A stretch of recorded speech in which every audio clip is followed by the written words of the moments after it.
खुलुमबाय लोगोफोर guide Bodoland YouTube चेनेलाव बयखौबो बरायबाय आरो जायफोर बिथांमोना गाइड बड'लेण्ड इउटुब चेनेलाव गोदानै फैनाय चेनेलखौ साबस्क्राइब खालामना लादो लोगोफोर आरो लोगोसे बेल आइकनखौबो थुनानै लाबानो जाहैबाय जाहाथे आङो जेब्लानो भिडिअ आपल'ड होयो अब्लानो नोंथांमोननि गेजेराव थाबैनो मोनहैनायनि थाखाय लोगोफोर।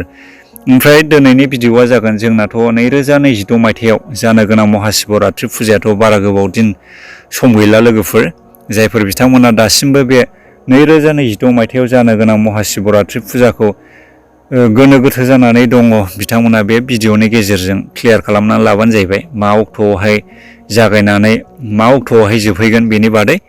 बे 2026 मायथाइयाव जानो गोनां महाशिवरात्रि फुजाया फैगौ 15 फेब्रुवारिनि रबिबार बारायखालि जागायजेनगोन लोगोफोर। बेलासिनि 5:06 जागायजेनगोन बे फुजायाहाय आरो ओमफ्राय बे फुजाया जोबहैगोन 16 फेब्रुवारिनि समबार बारायखालि बे महाशिवरात्रि फुजा जोबहैगोन बेलासिनि 5:33 दावहाय बे फुजायाहाय जोबहैगोन।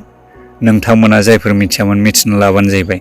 ओमफ्राय नोंथांमोनाथ' मिथिखागौ जोंना महाशिवरात्रि फुजाखौथ' मोनानि समावसो फुजाखौ होनाय जायो बांसिनानो आरो जायफोर बिथांमोना बाबा शिबनि भक्त एबा जायफोर बिथांमोनाथ' ब्रह्म धर्म एबा जायफोर बिथांमोना हिन्दु धर्मनि सुबुंफोर बिथांमोनाथ' महाशिवरात्रि फुजायावथ' बयबो फुजाखौ होखायो। जायफोर बिथांमोना महाशिवरात्रि फुजायाव फुजा होनो मोनाखै एबा जायफोर बिथांमोना माबा बेस्थ'नि थाखाय फुजाखौ होनाय जायाखैब्ला बिथांमोनाथ' गावनि न'खरानो सान्थि जायाखिसैदां एबा गावखौनो गाव गोजोननाय मोनबाय थाखायो लोगोफोर। बेखौथ' नोंथांमोनाबो बयबो मिथिखागौ। बेखायनो जायफोर बिथांमोना महाशिवरात्रि फुजाखौ फोथायनानै फुजा होयो बिथांमोना बे 15 फेब्रुवारिनि रबिबार बारायखालि फुजाखौ होलायबानो जाबाय। आंबोथ' फुजाखौ होखायोआनो लोगोफोर।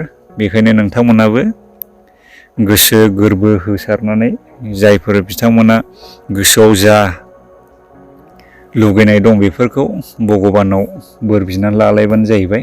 बेनोसै लोगोफोर दिनैनि भिडिअनि आपडेटआ। ओमफ्राय जायफोर बिथांमोना दासिमबो चेनेलखौ साबस्क्राइब खालामनानै लायाखै साबस्क्राइब खालामनानै लाबानो जाबाय लोगोफोर। बिदिब्ला दिनैनि भिडिअआ बेनोसै लोगोफोर।